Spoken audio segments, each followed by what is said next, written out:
Ikutin aja ya. Satu kali Jabir bin Abdullah menceritakan perkara seorang sahabat yang umur biologisnya lebih tua dari Nabi Muhammad. Namanya Ibnu Asyam. Siapa namanya?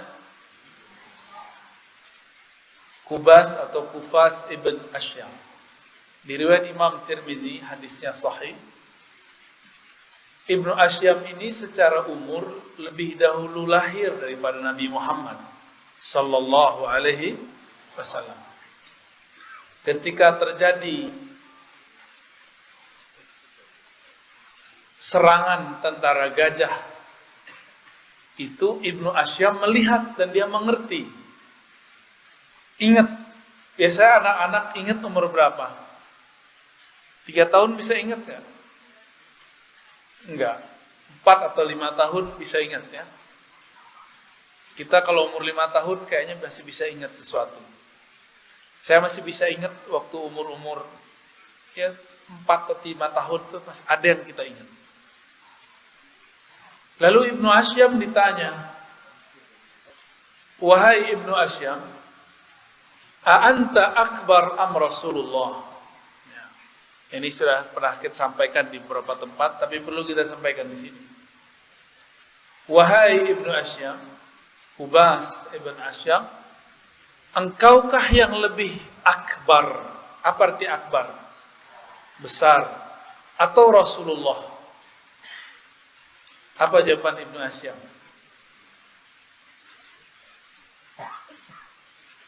Rasulullah sallallahu alaihi wasallam akbar minni. Kalau besar, lebih besar Rasulullah daripada aku. Tapi ana aqdamu maulidan. Aku lebih dahulu lahir. Jadi bisa saja ada orang lahir lebih dahulu, tapi dia tidak lebih besar daripada yang lahir belakangan. Apa yang dimaksud dengan besar di situ? Inilah yang disebut umur rohani. Umur apa? Umur rohani. Bahwa baginda Nabi Muhammad SAW lebih tua daripada orang yang dulu lahir. Dalam riwayat yang sering dibaca oleh para ulama, tapi saya ambilkan yang paling sahih riwayatnya. Allah berkalam-kalam dengan Sayyidina Adam. Apa kata Allah? Hei Adam, kamu mengenal Muhammad dari mana?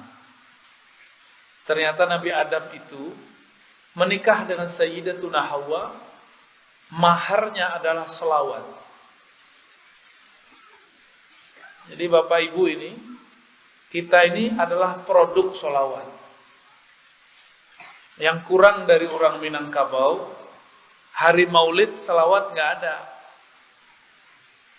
Selawat tuh nggak mesti pakai gendang, baca Barzanji kayak ya, Diba, banyak. Nanti ada gurunya kalau mau. Ada Buya Abdurrahman tuh, Buya Roni, dia hebat tuh main itu. Bisa ngajarin. Ini yang kurang. Maulid ada tapi tidak ada selawatnya. Maulid ada tapi tiada kisahnya.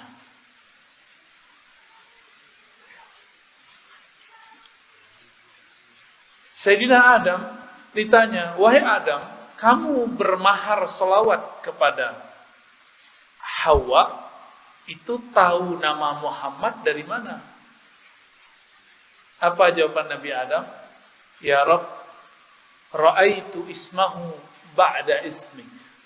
Kira-kira begitu kalau diterjemahkan. Ya Allah, aku memandang ke arasmu, lalu aku melihat ada namanya setelah namamu. Aku yakin orang itu yang punya nama itu pasti orang yang sangat mulia. Maka aku berselawat kepadanya.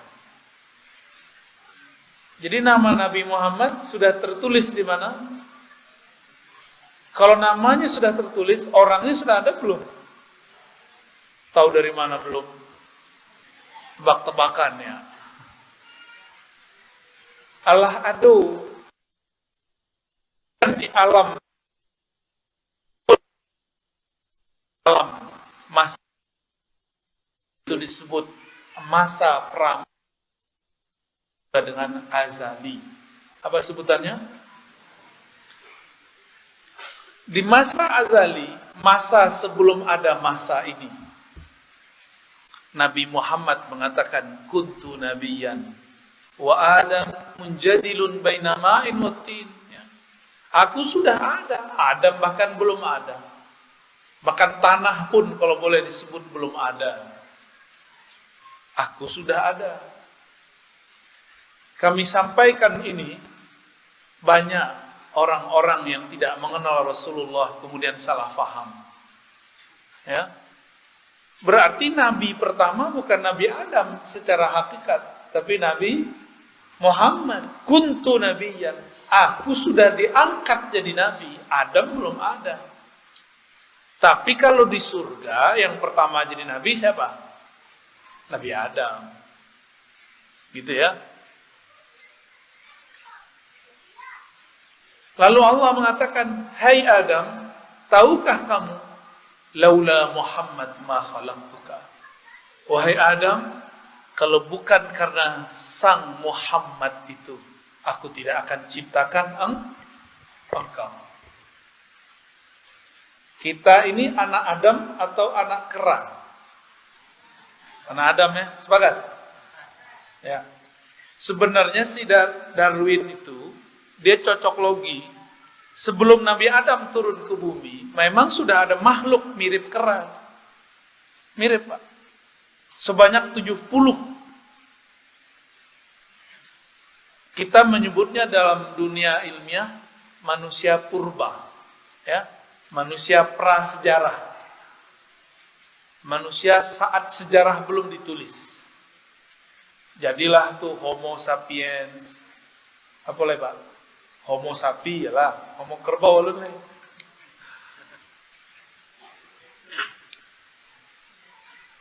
Makhluk-makhluk itu ada sebelum Nabi Adam. Bentuknya mirip dengan kera, tapi mereka bukan kera, bukan monyet, kera. Jadi kayak manusia tapi bukan manusia. Mereka umurnya ribuan tahun. Karena ada sebelum Nabi Adam. Nabi Adam itu 6.000 tahun sebelum kita. Lebih kurang. 5.000 sekian lah. Sedangkan makhluk purba itu sudah ada ratusan juta, bahkan puluhan ribu tahun sebelum Nabi Adam alaihissalam. Aku yang ahli salawat tuh Bapak Ibu. Nanti kalau maulid latihan anak tuh, tim-tim beliau tuh bisa ngajarin tiba Sentidoror ya. Silakan dieksekusi nanti Pak Wali ya. Biar Minangkabau bergema dengan sholawat. Tidak bergema juga bid'ah membid'ahkan saja ya. Sekentek bid'ah ya. Lah muak luak menengan orang tuh. Kan yang muak Bang Haji. Muak tak? Rasa kediramih mulut orang tuh. Tapi tidak boleh ada karena hukum apa tu.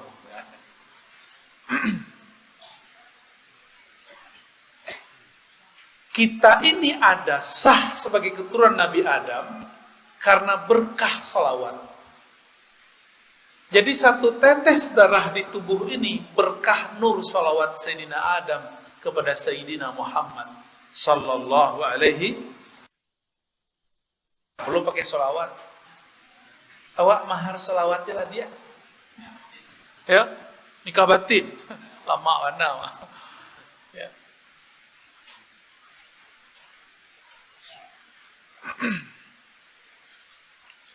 Nabi Adam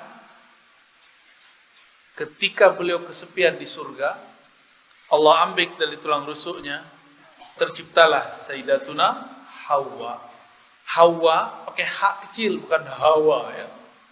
Kalau Hawa kecondongan nafsu. Kalau Hawa dalam bahasa Ibrani disebut Eva. Ya, jadi Eva nama orang Minang banyak tak? Ya, itu tahu orang Ibraninya Entah orang Yahudinya, entah orang Minang. Tapi tidak masalah ya, itu cuma sekedar nama. Sayyidatuna Hawa, jadi Nabi Adam tuh kesepian di surga. Padahal semua makanan di surga diizinkan untuk Nabi Adam. Semua ilmu-ilmu di surga diberikan ke Nabi Adam. Tapi ada satu yang kurang dari Nabi Adam. Tidak ada ibu-ibu kurang. Jadi apa-apa, aku gagah, namanya Nabi Tiyo. Tapi kalau tidak ada ibu-ibu itu paniang. Akhirnya Nabi Adam tertidur. Dan tidur itu pantangan ahli surga. Di surga seharusnya tidak ada tidur. Jadi lelahnya Nabi Adam bukan karena lelah batinnya, fisiknya, tapi kesepian. Dan itu pun sebenarnya bukanlah tidur. Beliau sedang masuk ke alam yang lain. Di saat itulah Allah ciptakan dari darah badannya seorang pasangannya, yang kemudian kita sebut Sayyidatuna Hawa. Karena no girang, Hawa pun ingin dipeluk oleh Sayyidina Adam. Di stop oleh Jibril. Stop Adam. Halalkan dulu. Gitu. Nabi Adam kemudian mikir, dihalalkan pakai apa ya? Ya sudah, saya berselawat kepada orang yang ada namanya tertulis di arsy Allah Subhanahu wa ta'ala. Sahlah. Jadi karena barokat solawat itu kita hidup. Maka tolong dihidupkan majelis salawat. Bukan salawat orang mati saja.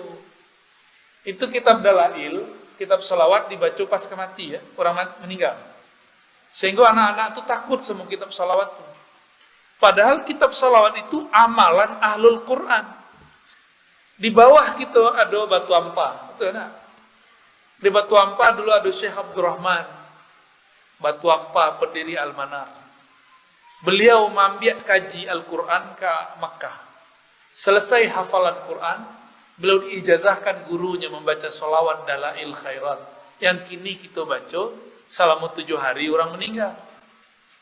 Jadi dulu itu dibaca sebagai pengimbang bacaan Al-Quran.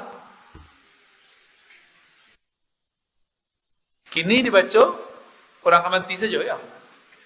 Kami datang ke guru kami, Abu Yadahnar, masih hidup. Tapi beliau sudah sangat sepuh. Sudah banyak lupa, bahkan ke kami pun mungkin lupa. Dulu kitab salawat, apa jawaban beliau? Kami dulu kalau anak sunat, kami baca kitab Barzanji atau kitab Dalail, kitab salawat. Kalau ada orang menikah, kami rayakan salah satu dengan itu. Ada tasyakuran. Nah, kalau kini orang anak sunat pakai apa? Pakai apa gini? Pakai organ. Canggih orang ini tidak laku selawat lain. Mungkin salah kita pula, buya-buya, salah kita. Kita tidak melatih ananda kita berselawat. Ya, tolong nanti dibantu Buya Abdurrahman ya. Sebarkan majelis maulid. Ya. Majelis maulid itu majelis yang bisa menolak bala, yang menghalalkan yang haram. Ya. Rahmat kepada satu tempat, itu majelis maulid. Sebab di situ ada salawat kepada baginda Nabi Muhammad sallallahu alaihi wasallam. Ya. Baik.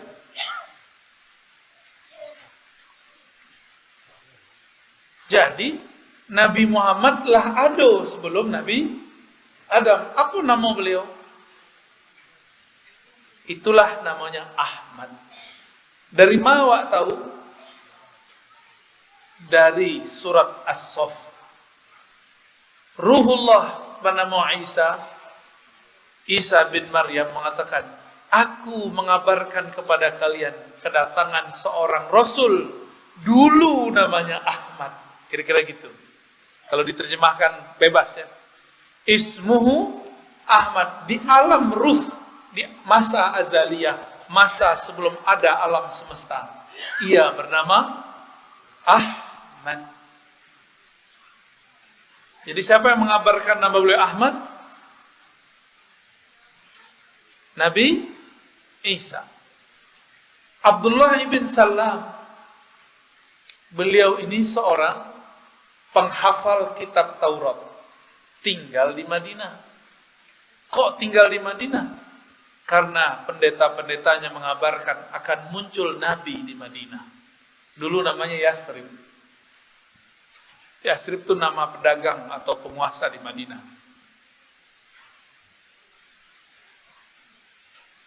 Ketika Nabi Muhammad masuk kota Madinah, Abdullah ibn Salam dipesankan oleh bibinya, ante bahasa Arab tak? Ya, ante itu jo tante samu. Ya, bahasa Minang lamu ante itu lah jo nak. Ete lah nak. Kau agak nak kata ante itu. Ete nyo.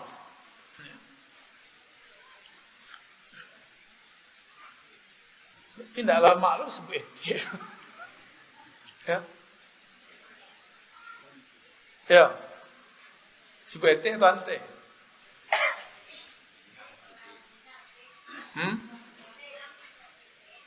Ambo jadi lupa. Anggaplah ete selana. Eteknya Abdullah bin Salam. Itu papasan. Kalau datang orang yang dianggap Rasul namanya Muhammad, pandanglah wajahnya.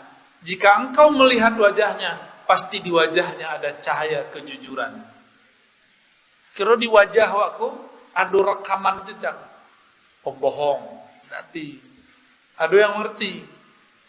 Ya, pamberang tu lihat di muka tu. Aceh orang wak pambudui. Kalau orang pekumbuh pembunuh. Sama nak? Sama sawa. Ya. Luruh nak? Jalan luruh. Pakai R. Kalau kami bentuk orang Perancis. R itu dibacanya Ra.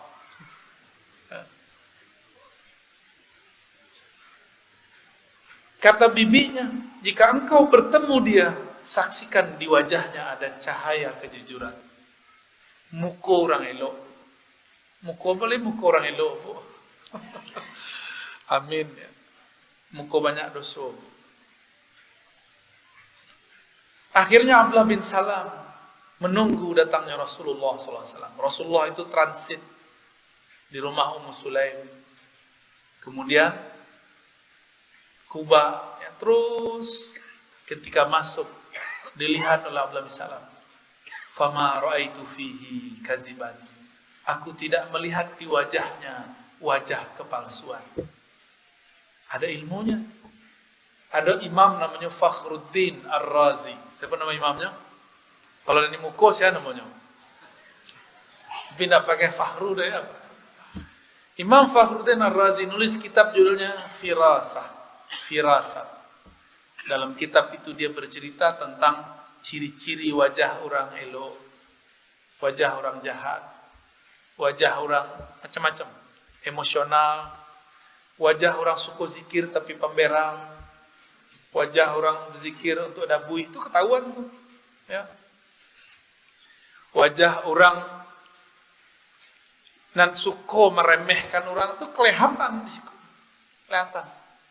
Semua yang kita terjemahkan dalam pikiran itu membayang dan dimengerti oleh ahlinya. Ambo sikit-sikit lebih salah. Jadi hati-hati Bapak Ibu, tidak usah suruh-suruhan di bukamu. Nampak deh Pak. Ada non polos saja. Abdullah bin Salam kemudian datang kepada Nabi Muhammad SAW. Nabi Muhammad itu banyak. Kalau bahasa orang awak selingki, ya tak? Datang orang antri kepada beliau. Ada di satu masa Abdullah bin Salam dapat giliran bertemu Rasulullah. Abdullah itu punya ayah Salam. Salam itu pemimpin Yahudi. Hafal kitab Taurat. Lalu Abdullah bin Salam mengatakan, wahai Rasulullah, terimalah persaksianku. Tiada yang berhak disembah kecuali Allah. Engkau adalah Rasulullah sallallahu alaihi wasallam. Jadi Abdullah bin Salam itu tidak perlu nguji-nguji Nabi, cukup memandang wajah Rasul langsung percaya. Cuma ada orang kan suka mau uji. Ada yang mujinya juga pertanyaan, ada yang mujinya dengan keajaiban. Sekali datang Arab Badui ke Nabi. Kini Nabi membaca di pikirannya, ini membayangkan Nabi itu orang ajaib. Maka Nabi memberikan tawaran ke Arab Badui. Hai Arab Badui, percayakah engkau kepadaku bahwa aku Rasulullah? Bertanya orang Arab Badui itu, apa buktinya engkau seorang utusan Allah?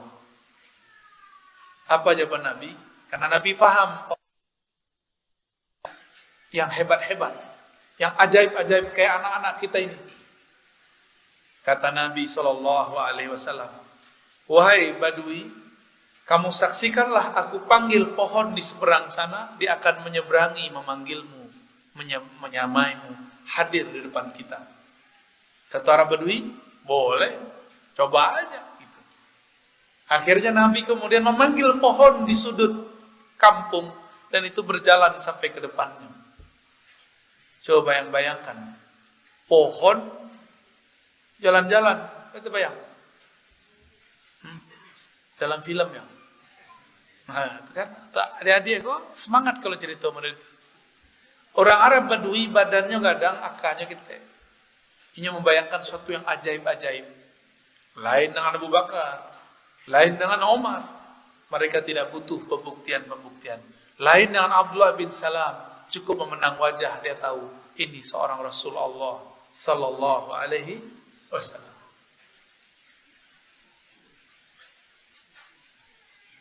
Kira-kira percaya enggak tuh? Acara Nabi memanggil pohon. Kenapa pohon mau datang kepada Rasulullah? Kira-kira Pak. Coba panggil pohon lain mau datang kemari Pak. Coba panggil, ada pohon ada. Panggil, lain namanya. Enggak. Yang mau dipanggil itu anak dipanggil ayah, ya enggak? Dipanggilnya udah ayah, lain mau datang. Saya mau. Apa? Atif. Namanya raja ini Atif. Tif, gitu ya. Datang enggak? Dipanggil jo namu atau jo bukan namu? Nah, itulah ilmunya Nabi. Nabi itu mengenal nama-nama. Jadi pohon itu ada ruh di dalamnya. Namanya ruh nabatiyah. Ada namanya. Dan Nabi memanggil namanya, makanya datang. Kalau kita tahu namanya pohon rambutan. Itu kan awak bagi namu. Tidak namanya. Awak namanya namu. Tadi MC kita mempersilakan namu. Disabui namanya Ar-Razi Hashim. Makanya mau nanya kata. Kalau disabui tadi Dr. Aldomi. Itu nanya. Dek namo disabui, awak menyahut. Paham? Jadi Nabi itu memanggil roh daripada yang ada di pohon. Jadi di pohon itu ada roh. Syukurnya di dalamnya bukan roh hayawan, ruh hidup. Tapi di dalamnya adalah ruh nabat, ruh tumbuh. Kalau ruh hidup, awak haus malam-malam, bercerabui wajahnya. Awak minum, tiba-tiba ada ureknya. Pohon, yuk masuk aja dulu kan, bentuk sedotan, apa seorang pipet. Yuk, kami datang ke Pulau Jawa, pipet dengan lawak dulu. Ya, itu Bu Yaswi itu jadi pipet, sobok.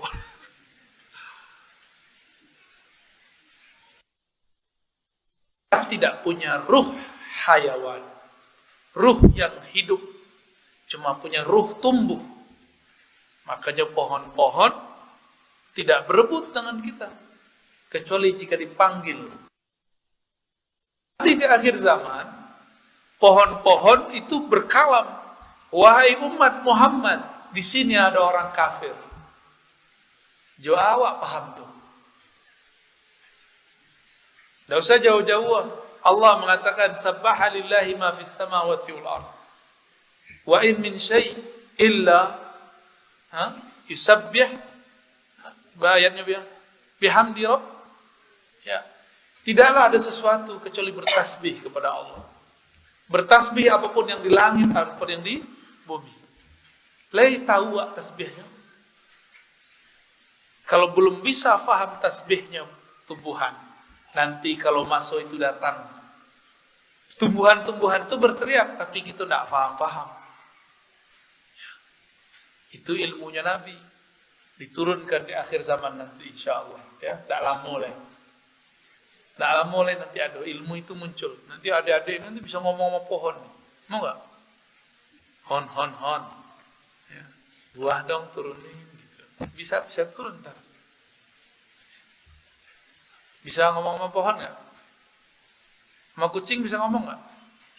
Lah bisa mengecek juga kucing. Ciang. Kalau orang sakit hati Jawa, terdengarnya apa? Kencing. Salah dengarnya kan?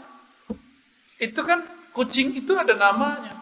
Beda bahasa sudah beda sebutan. Cat, kid, kucing aja buat. Meong. Itu bukan nama kucing. Itu manusia menyebut kucing.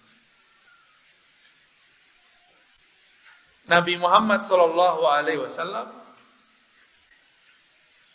dalam perjalanan beliau berdakwah, sesekali terjadi beliau masuk ke suatu kampung. Di kampung itu ada hewan-hewan datang ke Nabi sujud. Dilihat oleh sahabat. Apa kata mereka? Ya Rasulullah, izinkan kami sujud kepada Engkau. Lalu mereka sujud. Nabi kemudian angkat kepala mereka. Tidak boleh manusia sujud kepada manusia, kecuali kalaupun diizinkan pasangan kepada pasangannya. Tapi tidak diizinkan. Apa alasan mereka tadi? Wahai Rasulullah, hewan pun sujud kepada Engkau, kami malu, kami hendak sujud juga kepada Engkau. Kata Nabi, tidak boleh. Ya. Jadi hewan tahu. Dan kami suka dengan kisah yang berikut ini. Pasti ada yang suka. Ketika Jabir jalan-jalan dengan Nabi di satu pohon, tiba-tiba pohon itu menunduk. Lalu menyapa Nabi. Ya Nabi, salam alaik. Maka sekarang jadi syair kan? Ya Nabi, alaika, ya Rasul, salam alaika, ya Habib, salam alaika, salawatullah alaika. Oke. Jadi ada kalimat ya Nabi, salam alaika. Jadi kalam itu bukanlah buatan Ibnu Daibah, bukanlah buatan Syekh Barzanji, bukanlah karya Al-Habib Al-Habsyi, tapi itu diturunkan dari hadis-hadis Nabi. Ada pohon, setelah itu batu. Setelah batu kemudian ada lagi hewan. Semuanya menyambut Rasulullah mengatakan, ya Nabi, salam alaik. Kalau pohon bisa mengucapkan salam, jika batu juga mampu mengucap salam, kenapa kita yang punya qalbu susah mengatakan, ya Nabi, salam. Oh, Nabi kalau mati, kecek siapa? Kecek orang kurang ajar. Nabi itu cuma pindah alam. Tubuh fisik mati, tapi yang ruh Nabi tidak pernah mati. Dalilnya apa? Sebelum tubuh Nabi Muhammad dilahirkan, Nabi Muhammad sudah Nabi. Ketika tubuh ini kembali ke tanah, ruhnya tetap sebagai Nabi. Nggak ada urusan dengan tubuh itu. Ya, itulah kira-kira 30 menit. Suko di dongeng, ya. Tambah dongeng enak. Katanya tanya jawab. Ya, tak banyak terjawab itu. Mau tambah cerita? Iyo katanya. Ya. Jangankan kalian apa-apa mama itu suka diceritakan. Nabi SAW naik ke Gunung Uhud. Gunung Uhud itu bentuk-bentuk buki-buki di belakang kuah. Tingginya kira-kira. Buki ada mau belakang Bapak Ibu?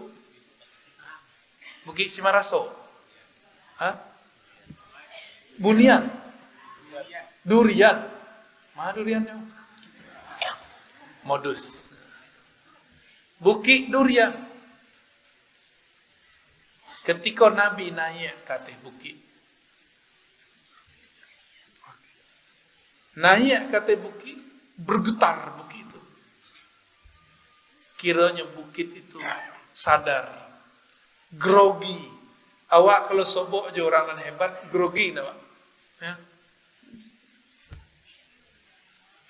Beberapa hari yang lalu kami ceramah di Kapolda Jabar. Kapoldanya biasanya ngajarin anggotanya satu kata yang menjadi istilah bersama anggota Polri.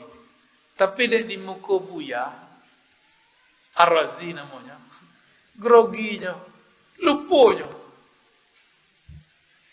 Baru terkadang sudah itu. Bisa grogi. Itu baru sebuah Ar-Razi. Kalau sebuah nabinya Ar-Razi, bah kira-kira. La kalam wa la salam. Tak teluk mengecil.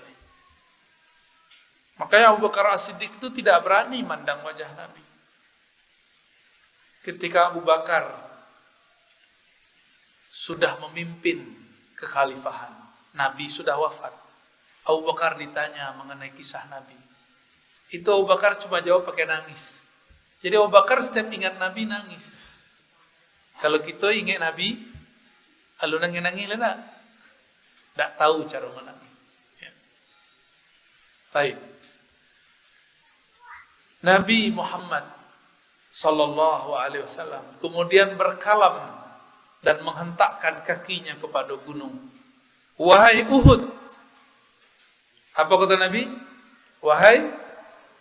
Jadi Uhud itu nama gunung. Itu gunung itu sudah ada dari zaman dahulu. Dan namanya Uhud. Maka nanti ketika terjadi kiamat, itu gunung pun masih bertahan. Tapi gunung bukit durian lah hilang. Tak boleh. So durian kawan nama namu. Bukan Allah nama namu. Lalu Nabi mengatakan, wahai Uhud, diamlah kamu. Tenanglah kamu. Jangan grogi. Di atasmu ada seorang Rasulullah. Seorang Siddiq dan orang yang syahid. Kiranya Nabi jalan jauh Abu Bakar, Umar. Ya. Di riwayat tertentu disebutkan Utsman. Jadi Nabi sedang mengabarkan cara mati daripada sahabat. Sahabat Umar masih hidup nggak waktu itu? Apa kata Nabi? Wahai gunung, janganlah kamu bergetar. Di atasmu seorang Nabi. Siddiq yaitu Abu Bakar dan syahid yaitu Umar. Umar mati syahid nggak? Ya ditusuk dan mati. Jadi Nabi kayak mengabarkan Umar akan mati syahid. Jadi Nabi dikabarkan Allah SWT. Nabi itu kalau mencari awak, takdir kita ke depan dan masa lalu kita ke belakang, itu langsung Allah perlihatkan kepada Nabi Muhammad SAW. Apa kata beliau? Uridat ilayya al-anbiya. Para nabi ditunjukkan wajahnya kepadaku. Tiba-tiba aku melihat Adam, melihat Nuh, Ibrahim, Musa, Isa. Bahkan Jibril diperlihatkan malaikat-malaikat ke beliau. Tapi kelompok yang tidak kenal Nabi mengatakan Nabi Muhammad tidak tahu yang gaib. Berdasarkan satu riwayat bahwa Nabi dipuji-puji oleh para pendendang sholawat di masa Rasulullah, perempuan-perempuan. Apa kata mereka? Sungguh beruntung kami. Fina nabiyyun ya'lamu ma fil ghad. Beruntunglah kami punya Nabi yang mengetahui masa depan. Berarti sahabat itu mengerti Nabi diberitahu masa depan. Nabi tidak terima. Nabi tidak mau disebut mengerti masa depan. Karena pengetahuan beliau tentang itu bukanlah pengetahuan pribadi, tapi diberitahu oleh Allah Subhanahu. Tahu dia tahu. Tahu dia. Kira-kira pengetahuan waktu diberitahu Allah atau kita mendapat surah? diberitahu. Maka pantas nggak merasa ilmu ini milik kita? Kan nggak pantas. Nah, jadi kira-kira itulah kalau Nabi langsunglah bukit Uhud itu, gunung Uhud diam. Jadi Nabi bisa ngomong dengan batu, batu faham. Tapi kok ada namanya Abu Lahab, Abu Jahal nggak faham-faham. Ya. Berarti kalau ada manusia tidak mengerti Rasulullah, berarti dia lebih apa? Lebih keras dari batu, lebih bandel, ya? Lebih mada daripada kambing. Ulaika kal an'am bal hum adal. Itu bahasa Qur'annya, bahasa wahnya lebih mada daripada kambing. Kambing binatang ternak bukan? Ya, kambing diseret mau. Anjing kalau dilatih jadi anjing buru. Tapi kalau jiwa kolbu tidak dilatih, kolbu akan menjadi berabu-abu. Tak jaleh.